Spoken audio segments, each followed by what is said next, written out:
Hola, ¿qué tal? Muy buenos días, mi nombre es David González, soy el responsable del módulo de teoría pedagógica y el día de hoy vamos a cerrar nuestro temario. Lo vamos a cerrar con lo más actual que existe de teoría pedagógica, con este tema del conectivismo.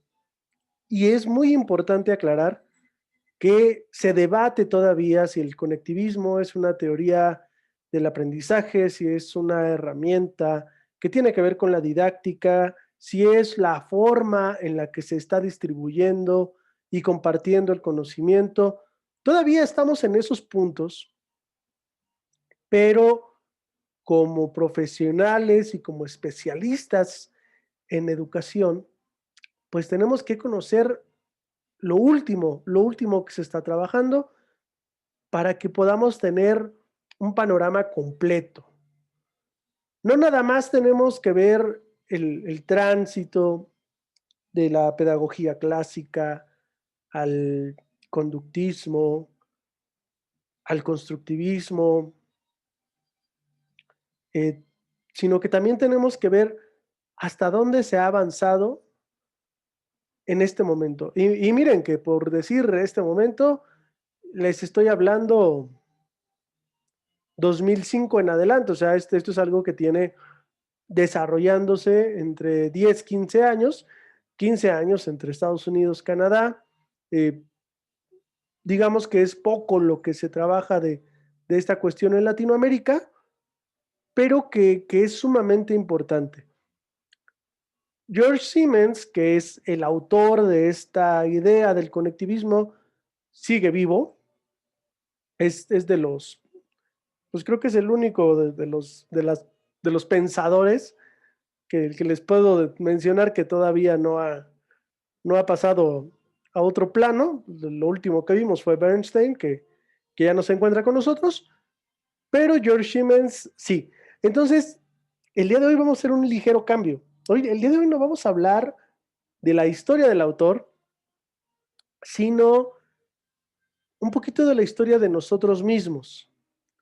Es decir, cómo llegamos a esta parte del conectivismo. Cómo, cómo dio pie el mundo mismo a esta forma de aprender que, insisto, se debate todavía si es una teoría del aprendizaje, una herramienta de la didáctica, si tiene que ver con la transmisión del conocimiento y el compartir elementos en esta época, en la época actual, pero el punto es cómo llegamos aquí. ¿Cómo fue que el ser humano llega a esta parte del conectivismo? ¿Qué es el conectivismo? Y cómo nuestra historia nos ha llevado a este punto. Entonces, les comentaba, más que ver la historia del autor, vamos a ver la historia de los involucrados. Esta imagen es muy representativa de lo que estamos por aprender o vamos a iniciar. Hay una serie de nodos. Estos nodos son fuentes de información que están conectados de manera global. La información deja de ser una cuestión local y se convierte en todo este tránsito inmediato. Ustedes al ocupar el Internet, ustedes pueden llegar a cualquier parte del mundo y obtener información de cualquier parte del mundo. O sea, en un clic ustedes pueden estar en la Universidad de Turquía, pueden estar leyendo una compilación coreana, eh, pueden ver ilustraciones de Japón. Entonces, de repente, pues el mundo deja de ser tan amplio y se convierte en una pelotita que le damos vuelta con una mano. Así de importante y así de fantástico es el tránsito de la comunicación. Ustedes tienen el mundo en una mano. Y esto provoca que justamente existan nodos por donde nosotros vamos caminando. ¿Qué quiero decir con esto? Que no a todos nos interesan los mismos temas. y en consecuencia no todos realizamos las mismas búsquedas. Esto nos lleva a una conclusión bastante lógica en la que no todos visitamos los mismos sitios. Hay sitios comunes, pero a partir de estos sitios comunes, pues nosotros vamos generando diferentes tránsitos dependiendo de los nodos en los cuales estemos navegando. Puede ser que todos en algún momento entremos al Facebook, que digamos que es nuestro nodo principal, pero de repente el mismo Facebook lo estamos ocupando para cuestiones diferentes. Hay quien ocupa el Face para encontrar a sus amigos de la secundaria, hay quien ocupa el Face para comprar cosas, hay quien lo ocupa para ver fotos de viajes, y entonces nuestros nodos van variándose. Cada quien va pisando, digamos, eh, diferentes losetas, si lo podemos poner en un término mucho más cercano, diferentes losetas, vamos poniendo el pie en diferentes losetas y vamos tomando diferentes caminos dentro de todos estos nodos que están en el Internet. Tenemos nodos comunes a partir de nuestros intereses, como les estoy comentando.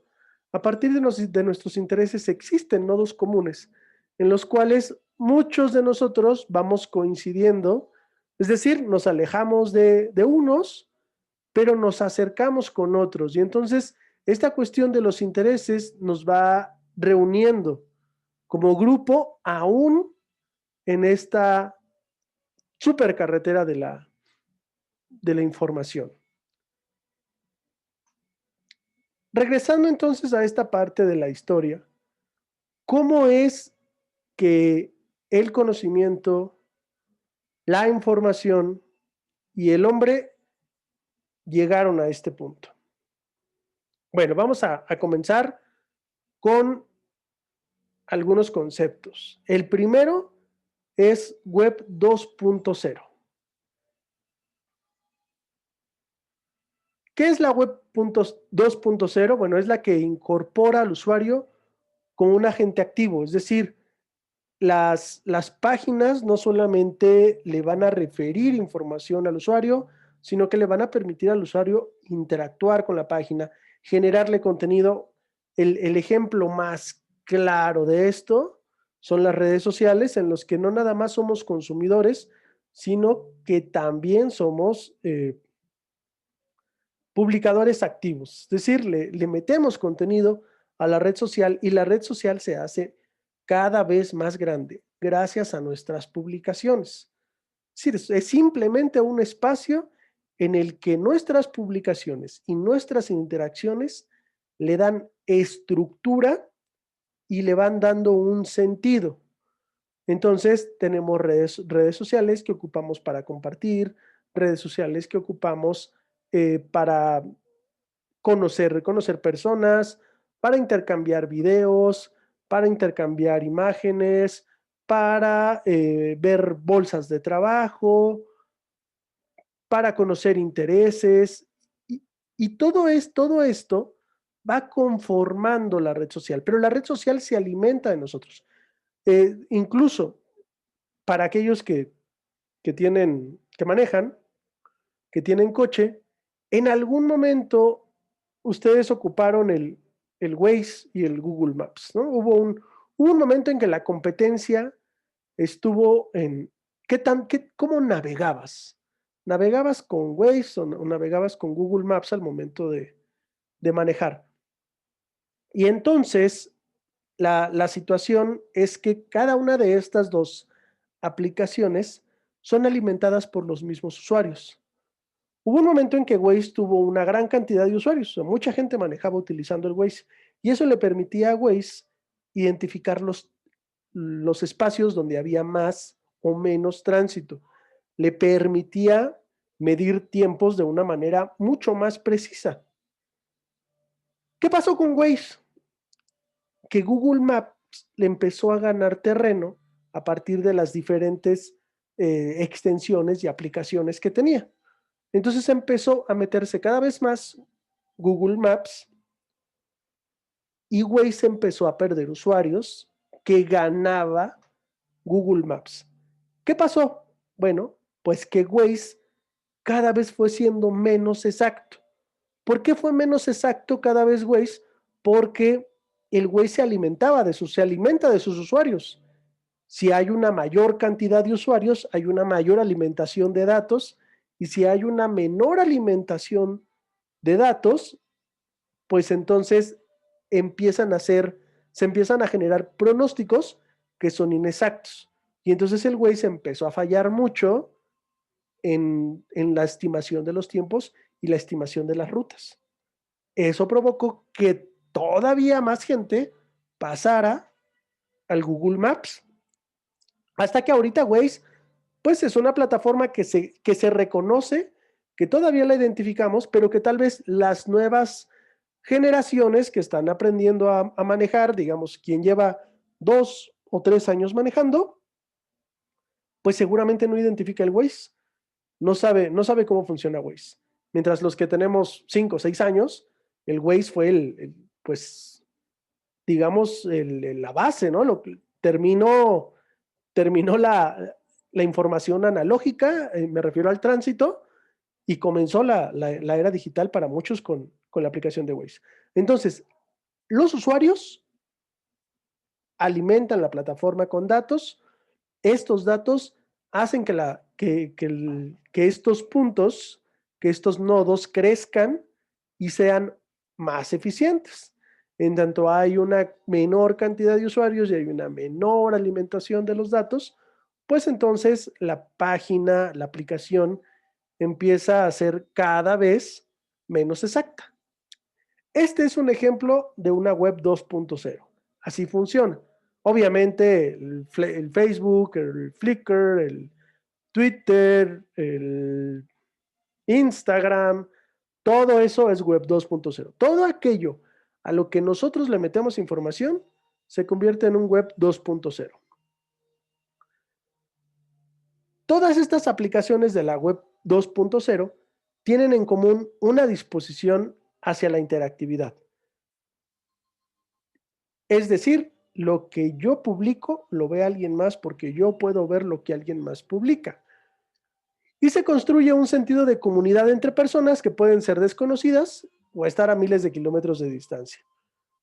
¿Cómo pasa con estos videos del TikTok?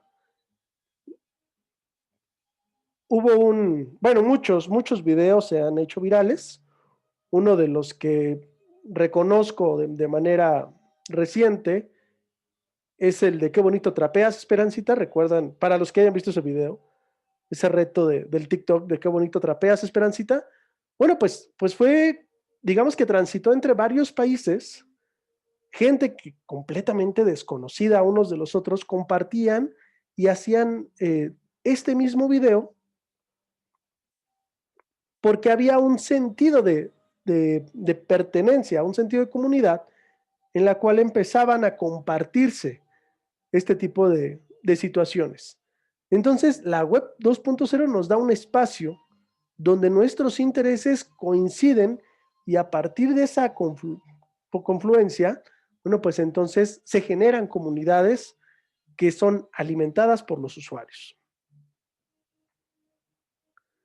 Esto nos lleva a un siguiente término: ubicuidad.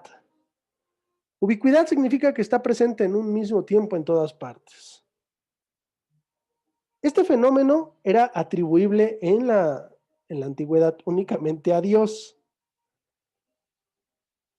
¿Por qué? Bueno, porque se decía que era omnipresente y omnipotente, estaba en todos lados y todo lo podía. Entonces, ¿qué tiene que ver la ubicuidad con nuestro panorama actual?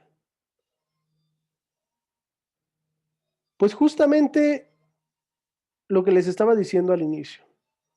¿Ustedes en cuántos lados pueden estar en este momento?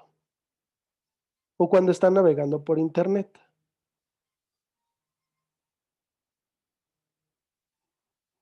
si se ponen a pensarlo, pues es increíble la cantidad de lugares en las que podríamos estar al mismo tiempo.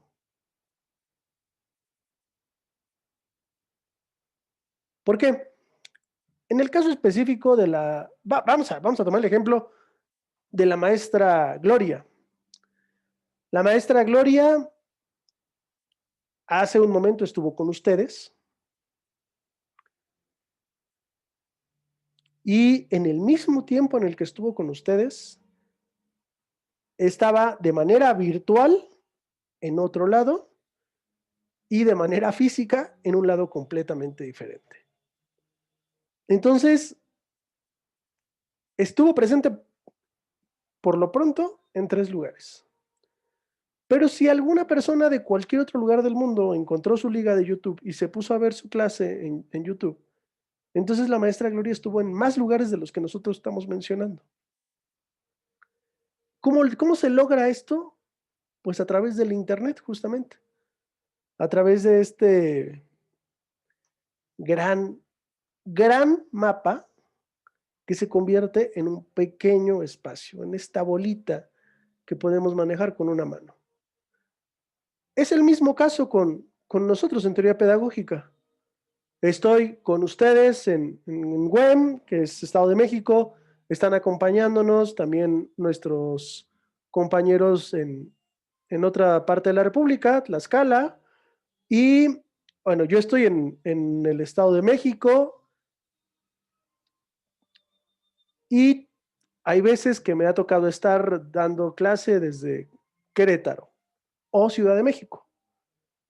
Pero eso no me impide el estar con ustedes en Estado de México y con ustedes en Tlaxcala. El espacio, entonces, el espacio y el tiempo, como esa línea que nosotros conocemos de una manera lógica, se rompe gracias a la tecnología. Y pareciera que podemos estar al mismo tiempo en muchos lados, porque justamente la imagen, el video, nos da esta presencia que antes de las herramientas digitales no se tenían. Uno no podía dar clases en 2 o 3 lugares al mismo tiempo, o no podías estar en Ciudad de México mientras dabas una clase en Querétaro o en Tlaxcala o en Morelos. O sea, digamos que la parte física nos ataba mucho. Pero una vez que llegamos a esto, bueno, pues nosotros incluso podemos tomar un seminario que se imparte en Francia, en España, en Alemania, y podemos estar ahí sin salir de nuestro espacio físico. La ubicuidad es, digamos que una de las más grandes aportaciones de esta web 2.0 y una de las cosas que más ha encendido este tránsito del conocimiento.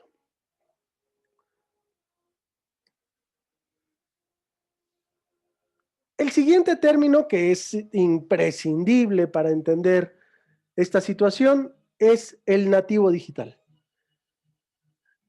Un nativo digital, bueno, pues son estas generaciones que se dice coloquialmente ya nacieron con el chip integrado. La verdad es que nadie nació con ningún chip, simplemente que las habilidades con las que nos fuimos desarrollando, pues fueron diferentes, ¿no? No es que el chamaco de 3 años sea un superdotado por poder instalar y desinstalar un programa en el iPad. Lo que ocurre es que los tipos que están diseñando los programas de estas tabletas, de estos dispositivos, son muy creativos, muy intuitivos, y esto hace que se ocupen cuestiones muy básicas para poder manejar este tipo de dispositivos. Entonces, bueno, pues nace esta generación que son los nativos digitales. Todas estas personas que empezaron a ocupar los dispositivos electrónicos y pues que hay una hay un espacio entre el 1980 y los 2000, que ya que se reconoce ya como a estas personas, como nativos digitales, los que comenzamos con la época de las computadoras, los primeros procesadores, el, la primer IBM. Entonces, bueno, estas personas entre los 80 y los 2000 somos reconocidos como nativos digitales, y ya después del 2000 vienen otras cosas muy graves que los millennials, los centennials, que bueno, tienen que ver con otro, más con un tipo de vida que con, que con estas habilidades digitales, pero se reconoce que a partir de esta generación de los nativos digitales, de este boom del nativo digital, bueno, ya todo el mundo ocupa un dispositivo electrónico. Cuál es la parte que diferencia a estos seres humanos, digámoslo así, de los demás? Bueno, el nativo digital o aquellas personas que estamos habituadas a trabajar con dispositivos electrónicos, bueno, primero tenemos una necesidad imperante por la inmediatez de la información. Estamos tan acostumbrados, tan habituados a googlear las cosas que nos pareciera imposible quedarnos con la duda de algo 1, 2 o 3 días, en lo que podemos buscar una referencia. Nosotros tenemos cualquier duda, la tenemos en la palma de la mano literal. Si tenemos alguna duda, si tenemos alguna necesidad de información, lo único que tenemos que hacer es abrir, bueno, eh, ocupar nuestro dispositivo personal, nuestro teléfono, abrir el navegador, cualquier navegador, llámese Google, Yahoo, el que tengan instalado en el teléfono, y a partir de ahí insertar nuestra pregunta, que nosotros lo conocemos coloquialmente como googlear. Es decir, lo googleamos, lo metemos en el buscador de Google y aproximadamente nos tarda la más rápida, dependiendo de nuestra conexión, entre .15 y .30. Eso es lo que tarda en devolvernos un resultado, y en esa cantidad de tiempo nosotros obtenemos información.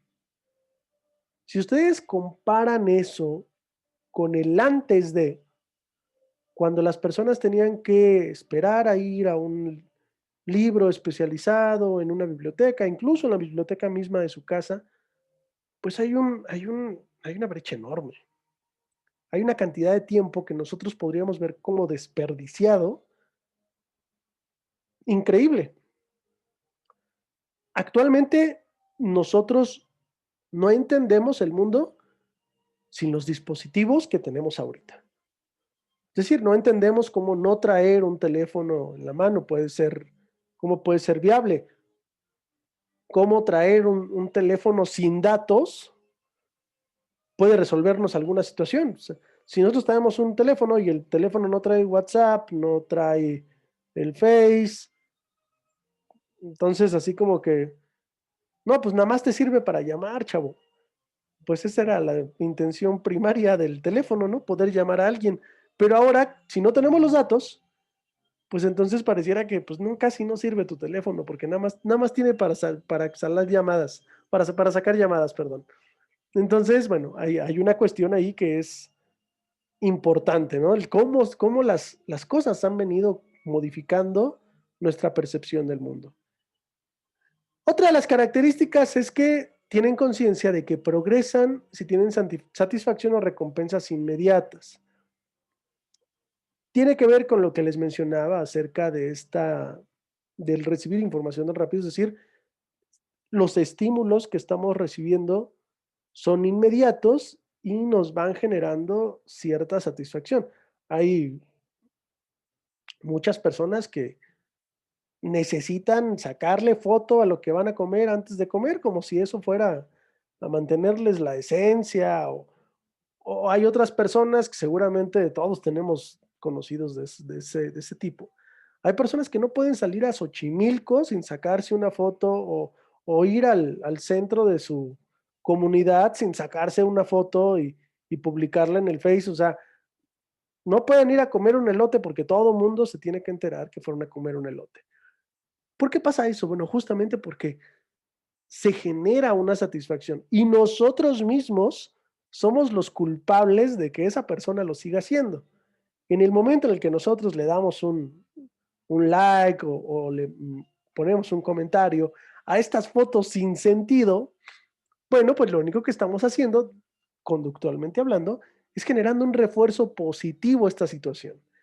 Y entonces el que publica tiene esta sensación de que lo que él está publicando le agrada a su audiencia. Y entonces, pues por eso lo sigue haciendo, porque nosotros le seguimos dando likes.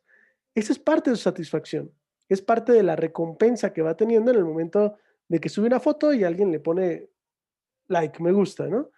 Entonces, pues nos habituaron las mismas redes sociales. El mismo mundo nos habituó a obtener una recompensa en el uso de estas redes, de esta web 2.0. En consecuencia, ¿cómo es que vemos la escuela? Bueno, pues nosotros la vemos desde esta parte de la forma lúdica, es decir, de entretenimiento, no necesariamente entendiendo la lúdica como juego propiamente, sino como un entretenimiento que va más allá del rigor tradicional. Y entonces, pues empiezan la misma web 2.0, lleva mucho tiempo desarrollando crucigramas, juegos de ahorcado, Scrabble, laberintos, sudokus, que entretienen, o sea, que generan eh, una forma lúdica de acercarnos al conocimiento y entonces las escuelas cada vez van teniendo más esta cercanía hacia las herramientas lúdicas. Ustedes, nada más por ponerles el ejemplo más cercano, ustedes tienen en sus sesiones, tienen un hangout, un ahorcado o una sopa de letras, un puzzle de sopa de letras en sus diferentes asignaturas que se ha generado a partir de los glosarios con los conceptos fundamentales de cada una de sus áreas. Entonces, bueno, todas las escuelas estamos buscando pues acercarnos a esta forma lúdica que nos aleje un poquito del rigor tradicional y que los acerque al conocimiento de una manera diferente. Entonces, vamos a ver cuál es la base de esta situación. Un nativo digital que requiere recompensas inmediatas, que tiene el hábito de obtener información al momento y que aparte se quiere entretener. Un proceso de ubicuidad en el cual podemos estar en muchos lados al mismo tiempo. Y el fenómeno web 2.0, que favorece las interacciones y la alimentación del contenido. ¿Qué nos va a dar todo esto? Esta teoría de conectivismo y su relación con el aprendizaje. Primero, ¿qué se supone que es el conectivismo? ¿De dónde viene? Ya sabemos. Viene de unos nativos digitales que tienen el don de la ubicuidad metidos en una web 2.0. Ya vimos de dónde viene. ¿Qué es lo que hace entonces? Bueno, primero, supone una superación de los procesos anteriores. De todos los modelos anteriores, me refiero al conductismo, al constructivismo, que no lograron en su momento dar cuenta de un aprendizaje producido fuera de los individuos. Es decir, todo lo anterior, si ustedes lo consideran, el aprendizaje social, el aprendizaje situado, los estímulos, todo tiene que ver con el individuo. Con el individuo y otro individuo, con el individuo y su contexto, con el individuo y el objeto de estudio. Pero nunca se ha visto el aprendizaje fuera del individuo. O sea, que el mismo, que las mismas interacciones fuera de generen aprendizaje. Y esto es algo que refiere al conectivismo, ¿no? Que el aprendizaje existe y el sujeto lo transita al momento de transitar por estos nodos y que cada nodo le muestra algo y lo lleva a otro punto. Entonces, eh, insisto, es una teoría y como teoría es muy interesante. Describe el aprendizaje como una oportunidad de compartir conocimientos y experiencias con otros individuos. La parte de las experiencias es irrebatible. La web 2.0 se basa justamente en compartir experiencias, sí. Esto nos da una oportunidad de compartir conocimientos eh, en en un sentido estricto y si lleváramos o si llevamos la web 2.0 a un ámbito académico, claro que permite compartir conocimientos.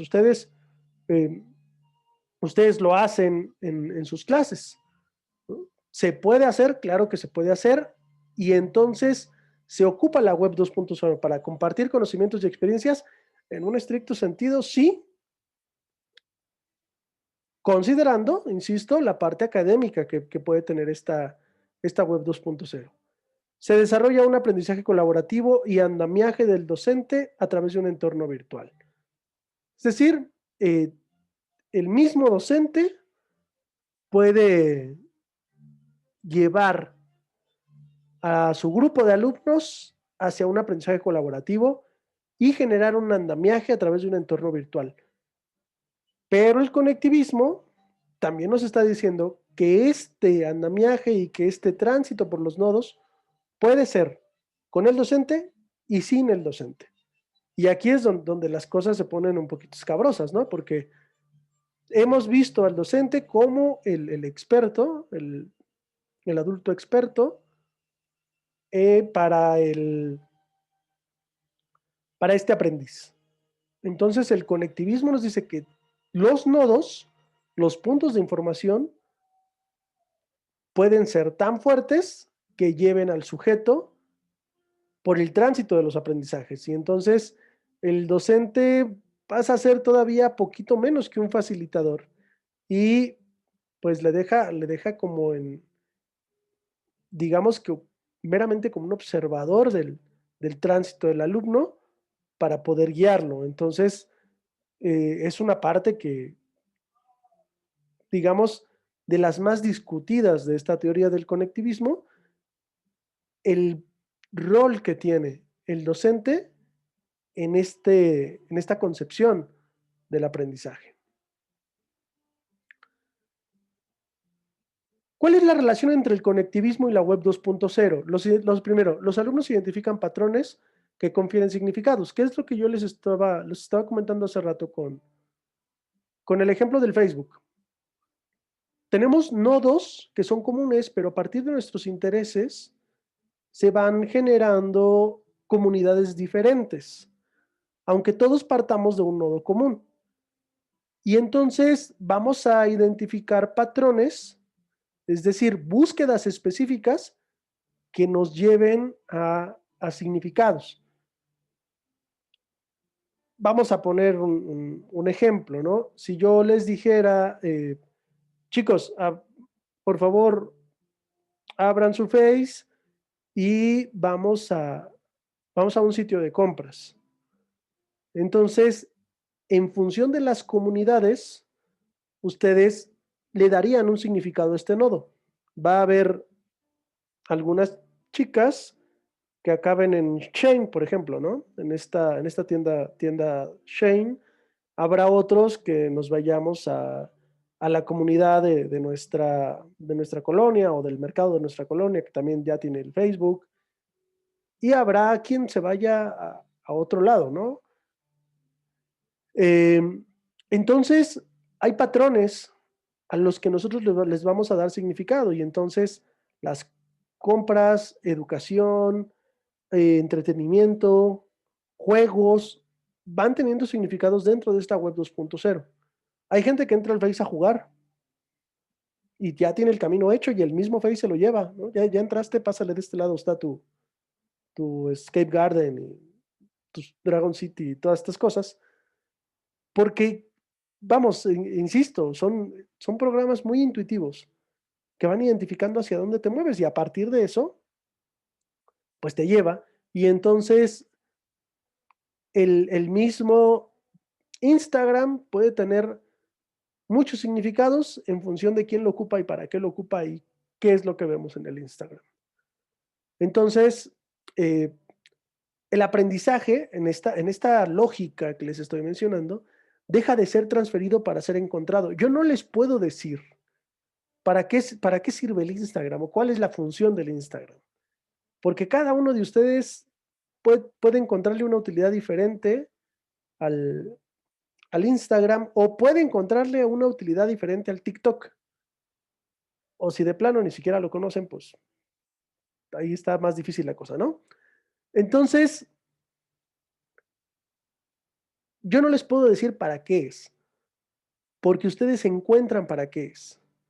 Le dan un significado, el usuario le da un significado a partir de los mismos tránsitos, es decir, de los mismos nodos de estas losetitas que va pisando. Y entonces, decidir cómo vamos a ocupar este significado y la forma en la que se generan las conexiones van a ser las actividades centrales del aprendizaje. ¿Qué tiene que encontrar el docente entonces? Bueno, pues justamente los nodos en los que los alumnos están coincidiendo para ver cuáles son los significados que se les están asignando, que ustedes como usuarios les están dando, y a partir de eso generar conexiones que nos lleven a una especialización. Entonces, es llevar al docente al mundo virtual. Es como no sé si han visto la película de Emoji, si no la han visto, dense un viaje con esa película, en la que ustedes van a ver, eh, pues como realmente es un mundo. Esto es de repente, eh, digo, es una caricatura, tiene un fin meramente de entretenimiento, pero realmente es todo un mundo el que existe dentro de esta cultura del Internet y de esta web 2.0, que el maestro tendría que dar clase en ese mundo. Y justamente, pues uno de los retos de la pandemia y una de las dificultades del mundo post pandemia va a residir ahí.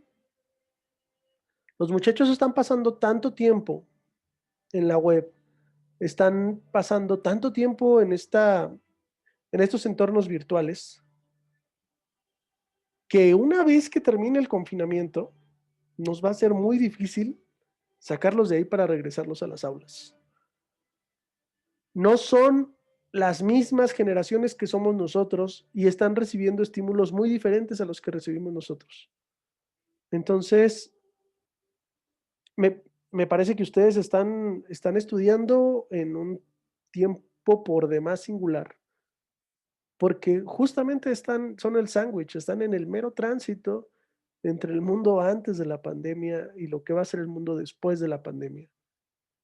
Y esto los va a llevar a que van a ejercer en un mundo completamente diferente en el que se empezaron a formar. Y eso va a ser un grandísimo reto que seguramente lograrán solventar siempre y cuando entiendan que el mundo del alumno no es el mundo del maestro y que el maestro debe de acercarse al mundo del alumno para poderlo llevar a donde él quiere. Pero bueno, avancemos un poquito de esta parte filosófica y vamos a los principios del conectivismo. Tenemos que aceptar que el aprendizaje y el conocimiento descansan sobre la diversidad de opiniones. Es decir, no todo el mundo tiene los mismos significados y no todos generamos los mismos tránsitos. El aprendizaje es un proceso de conexión de nodos o fuentes de información especializada. Entonces, dependiendo de los nodos, de los puntos que yo voy tocando, es la forma en la que voy aprendiendo y esto nos lleva a que el aprendizaje lo puedo tomar del dispositivo y de los nodos y no necesariamente de mi maestro humano. La capacidad para saber es mayor de lo que actualmente se conoce. Hay millones de artículos que son publicados diariamente, a los que nosotros tenemos acceso, y entonces hay una mayor cantidad de información de la que nosotros podemos procesar. No hay manera que conozca, no hay forma de estar al día en este mundo. No hay manera de que tengamos lo último, porque lo último salió hace 3 horas. Así de inmediato es el mundo. Es imposible estar a la vanguardia, es prácticamente imposible que alguien sepa cuáles son los últimos adelantos en su especialidad, porque cada minuto, cada hora, cada día hay adelantos que sobrepasan lo que ya está dicho. El fomento y el mantenimiento de las colecciones son necesarios para facilitar el aprendizaje continuo. Es decir, el último nodo del que nosotros obtuvimos información tiene la unión a un nodo más nuevo. Entonces, en función en la que nosotros sepamos ir caminando entre estos nodos e ir intuyendo cuál viene después, pues entonces podremos tener un aprendizaje continuo. Como les digo, jamás vamos a alcanzar. Ya es algo que no lo vamos a volver a ver. Alguien que tenga a la mano los últimos adelantos es algo que nunca más vamos a volver a ver. Pero sí podemos estar aprendiendo de manera continua. La capacidad para ver conexiones entre campos, ideas y conceptos es una habilidad básica. Es decir, requerimos saber identificar los nodos generales y los nodos particulares para hacer estos tránsitos. El conocimiento es la finalidad de todas las actividades de aprendizaje conectivista. Es decir, siempre, como les mencionaba, llevar del último nodo, saber qué viene después, para estarnos actualizando constantemente. ¿Por qué? Porque la toma de decisiones hacia dónde vamos a ir en el siguiente nodo, cuál va a ser nuestro siguiente punto, esa decisión es un proceso como tal de aprendizaje porque vamos a elegir qué aprender y cuál es el significado de la información a partir de la realidad cambiante. Hace, ¿qué será? 9 meses en marzo, abril, mayo, junio, julio, agosto, septiembre, octubre. No, ya 10 meses. 9, 10 meses. Hace 9, 10 meses, ¿qué era el COVID? Era una enfermedad que andaba por allá, por Asia, que se generó porque un chino se comió una maruchan de murciélago. Y eso fue nada más hace 9 meses, donde en la provincia de Wuhan, China, se generó un brote de una enfermedad nueva. Eso pasó hace 9 meses. No es cierto, eso fue en febrero. En febrero de este año vino lo de Wuhan. Y luego nosotros nos fuimos a contingencia en marzo. Y ahorita estamos viendo que estamos en el rebrote de un brote que nunca bajó. Eh, y fíjense cuánto, si ustedes cuentan el tiempo que ha pasado, y lo vamos a poner desde febrero, ¿no? Que es esta parte les decía, de lo que pasó en China, marzo, abril, mayo, junio, julio, agosto, septiembre, octubre, noviembre, y suponiendo que ya estamos en diciembre, ya estamos a días de diciembre, son 10 meses en los que nuestra realidad ha cambiado de un punto a otro. en el que, en el que hemos ido a veces en bandazos, es decir, en extremos, ¿no? De que el cubrebocas daba una falsa sensación de seguridad, que no era necesario, ahora que el cubrebocas es necesario, que si hubo un tiempo que fue obligatorio, que si el pueblo bueno sabía cuándo usarlo, no usarlo, que si era mortal, que si sí es mortal, que siempre sí cuídense, de que tenemos camas y de que no esperen si ya no tenemos camas. Entonces, este es un ejemplo de una realidad cambiante y de una realidad cambiante en un mundo interconectado, donde pareciera imposible, bajo una lógica espacial, que un virus de un murciélago chino esté matando a una persona en la Ciudad de México. ¿Cómo pasó eso en 9 meses? ¿Cómo la realidad puede cambiar tan rápido y en una distancia tan amplia? Justamente eso es lo que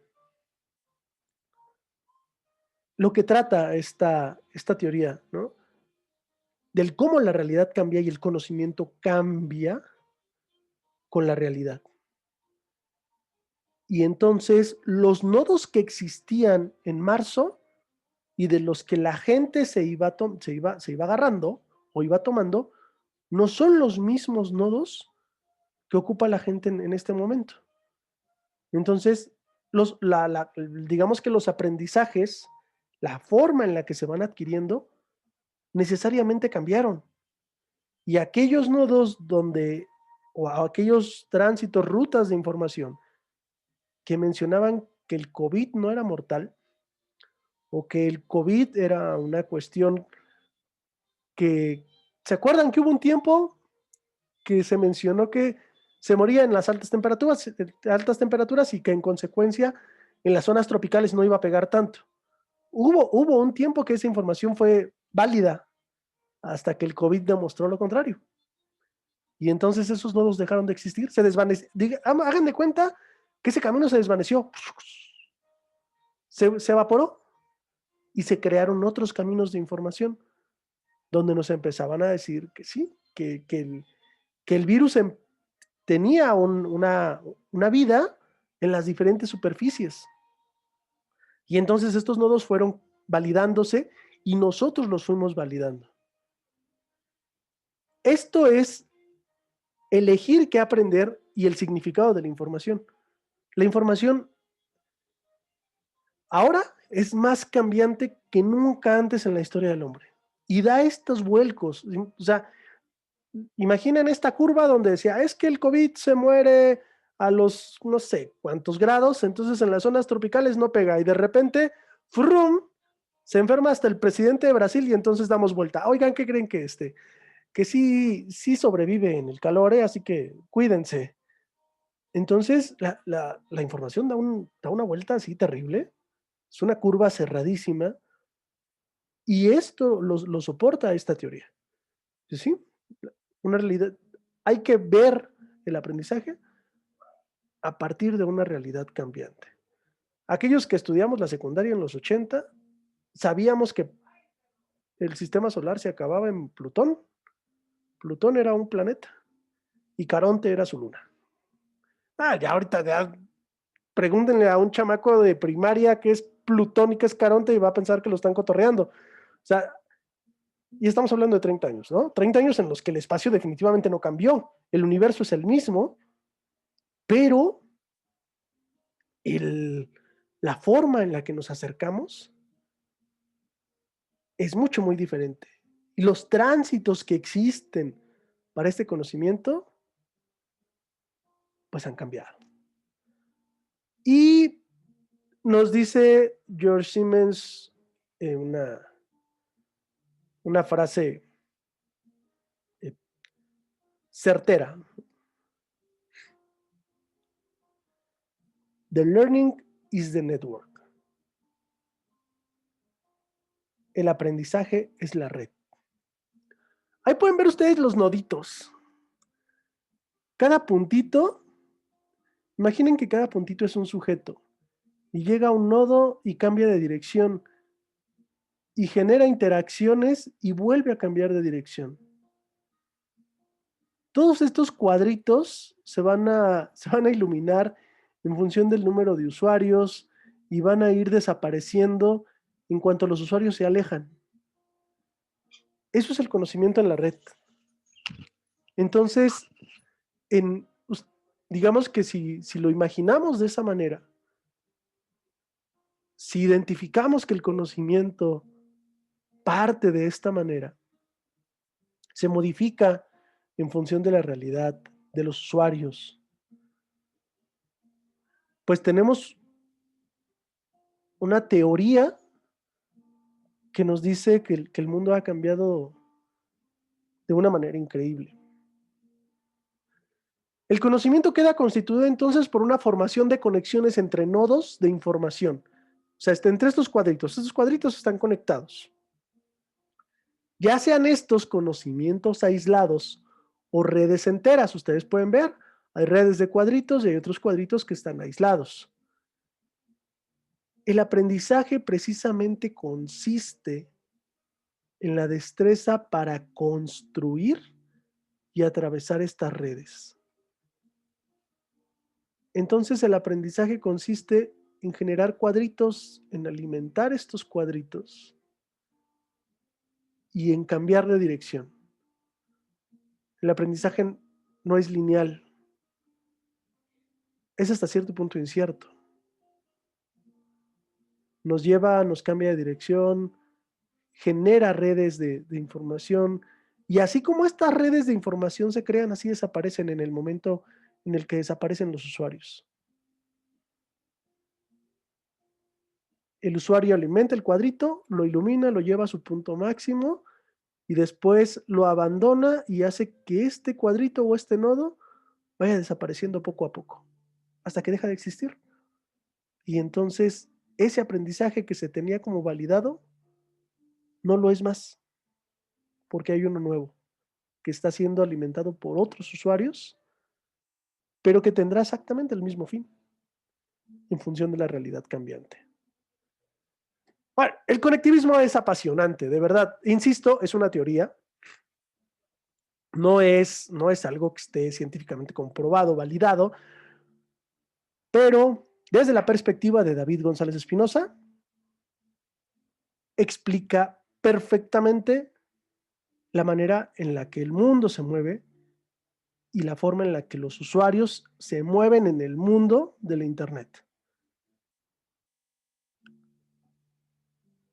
Bueno, vamos a dejar hasta aquí el conectivismo y vamos a pasar a los anuncios parroquiales. Eh, Próxima clase, que ya va a ser nuestra próxima clase, va a ser una clase decembrina. La próxima clase que va a ser el 5 de diciembre. En esta clase vamos a dar un último, no va a haber video, les voy a pedir de la manera más atenta que tengan la oportunidad de estar de manera virtual aquí conectados. No va a haber video porque necesito hacer un repaso con ustedes y consecuentemente vamos a hacer el examen final. Este examen final está compuesto de todos aquellos temas que hemos visto a lo largo de este módulo. Para mí, un módulo delicioso. Y vamos a hacer ya el examen final, vamos a dar un repaso. Una vez terminado el repaso, vamos a aplicar el examen. Y para el día 12, los voy a ocupar muy poquito tiempo. Únicamente las personas que se conecten, se les va a decir cuál es su calificación, qué es lo que va a estar en actas. Y si hay algo en lo que yo les pueda ayudar, por favor, cuenten con eso. Cuenten con eso para el día 12. Y vamos a platicarlo, lo vamos a debatir. Eh, Hasta el día de hoy se hicieron videos porque me pareció que era la manera más eficiente de ocupar los 60 minutos que se me son asignados. Y espero de corazón, espero que esta estrategia haya funcionado para dejarles la mayor cantidad de conocimientos. Me despido. Mi nombre es David González Espinosa y soy el responsable del módulo de teoría pedagógica. Pasen un excelente sábado. Llévense la duda del conectivismo, llévense la duda de cómo funciona su mundo y aprendan, aprendan y aprendan cada día un poco más. Muchísimas gracias por su atención. Disfruten su fin de semana y nos